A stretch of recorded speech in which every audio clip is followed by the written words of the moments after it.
Terry Funk. Crazy. Went to a 4th of July party with him on Stanley Blackburn, who was the president of the NWA back years and years ago. And I was probably 12 or 13. Terry was in the reserves. And people are throwing firecrackers and stuff, 4th of July, pop, pop, pop. Terry says, I'll be right back. I said, okay. 30, 40 people at this party. And comes back. He's got 2 hand grenades. He went and broke into the goddamn place where he was in the military and got 2 hand grenades. So this guy had like a, 300 or 400 acre farm. We're out in the country. So it was an old building, and Stanley didn't know what Terry had. So Terry goes, he said, hey Stanley, he said, do you mind if I light a firecracker in your building out there? Stanley goes, nah, it's an old building, not doing anything. Terry goes, well, it might hurt it a little or something. So, yeah, it's okay. I've been wanting to tear it down anyway. Threw a hand grenade in this guy's building and just blew the building to smithereens. So that's Terry Funk. You never know what you're going to get with Terry Funk. I mean, he's so, like we had said before, how come one second generation wrestler can make it, another one can't? Look how different he and Dory Jr. are. Mm-hmm. They're like 2 different people. Right. Terry's wild and crazy and energy and his interviews and making faces and doing wild, crazy stuff, where Jr. is very calm, very direct, very monotone, doesn't get excited. Everything, but they're from the same mom and dad. They're the same couple years difference, but totally different people. Gordon Solie. Wow. I was with Gordon the night he got hired. I liked stock car racing when I was a little boy. And my dad was gone a lot, so I didn't get a chance to go. But I was probably 10, maybe. And we went to there used to be, Phillips Field was a racetrack, almost downtown Tampa. It was on the University of Tampa grounds, basically. Now the University of Tampa uses it as one of their facilities for something. It was stock car racing. Mm. So I was there, and it's smoky and gloomy, and the old cars are going around. So when the races were over, I stood up, leaving my dad, sit down for a minute. He said, I've been listening to this guy's voice over the PA system, so I want to meet him. Okay, Dad. I'm just a little punk kid. We're sitting there, and Gordon comes out of the press box. So my dad walks in, hey, I'm Eddie Graham, wrestling promoter, and Gordon was doing some stuff on the radio at that time.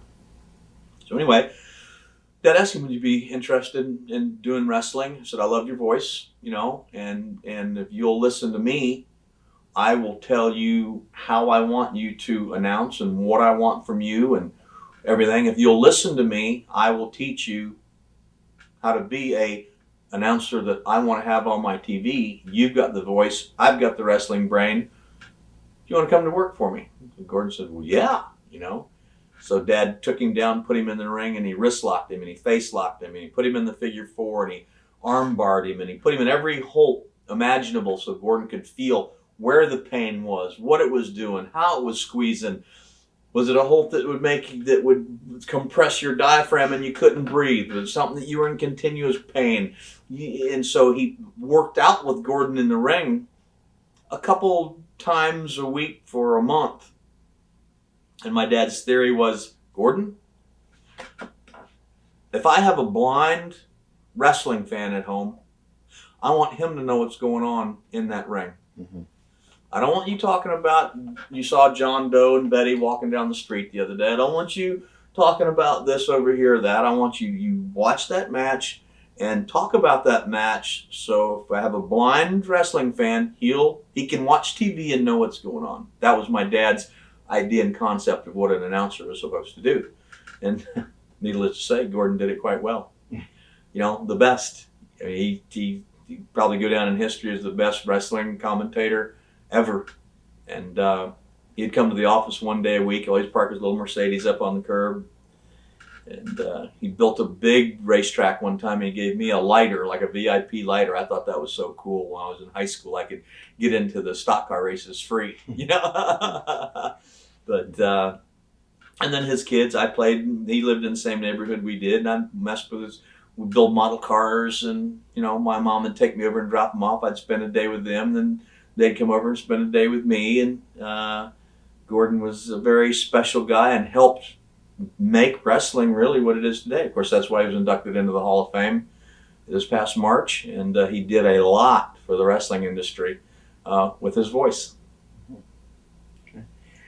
Paul Jones said in an interview that he left the territory because he felt your dad was putting you over where he should have been. How do you feel about that? Well, that's stupid. I mean, he gave Paul Jones every opportunity. People are still talking about it. Paul went out to the top of Gandy Bridge and threw the Florida heavyweight belt off the bridge. And I'm the best. Nobody's ever going to beat me. I'm tired of carrying the belt around. I'm just going to get rid of it.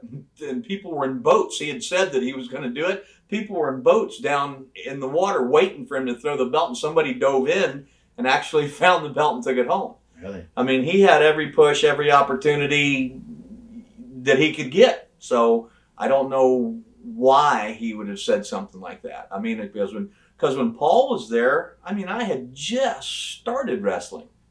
And for the first years, I was, second match, third match. I was learning my trade. I never really did anything, or I don't know why he would have thought of me as any kind of a threat, or that I was getting opportunities that he should have gotten, because that just wasn't true. So why he would say something like that, I don't know. Maybe he feels inadequate. Maybe he has some inadequacies and everybody wants to blame somebody else for their problems. If they can't get the job done, if something happens, it's never their fault. They want to point a finger, or they want to blame somebody, or they want to whatever. Nobody wants to own their lack of ability or the mistakes in life that they make. So I don't know why he would say what he did. Were any other vets jealous of your push, or did you really have no problem? Any other what? Any other vets? Any other people ahead of you? Did they jealous of you the push you were getting over? No. I mean, I wrestled Buddy Wolf that had a great career in Minneapolis, and he came to Florida and never had any issues. Never. Everybody was always very nice. My father was very businesslike. I was very businesslike. I don't think I was ever put in a situation ahead of anyone else that someone else could have done a better job, or I never got any special pay. I worked right beside everybody every night and did what it took to draw money, to make people come back week after week after week after week after week. That's what our job was. I didn't care. I was glad Dusty Rhodes was the main event, and Pak Song was the main event, and Paul Jones was the main event, and Terry. Somebody needed to get the people in the building, so I was just glad to have an opportunity to be on the card to get part of the paycheck. I was happy to do whatever it took. Just get people in the building. If we got nobody in the building, we got nothing to split up. Right. Number one was sell out the building. And I didn't care if I was first, last. I never had an ego issue. I never thought I was better or bigger or anything else than anybody.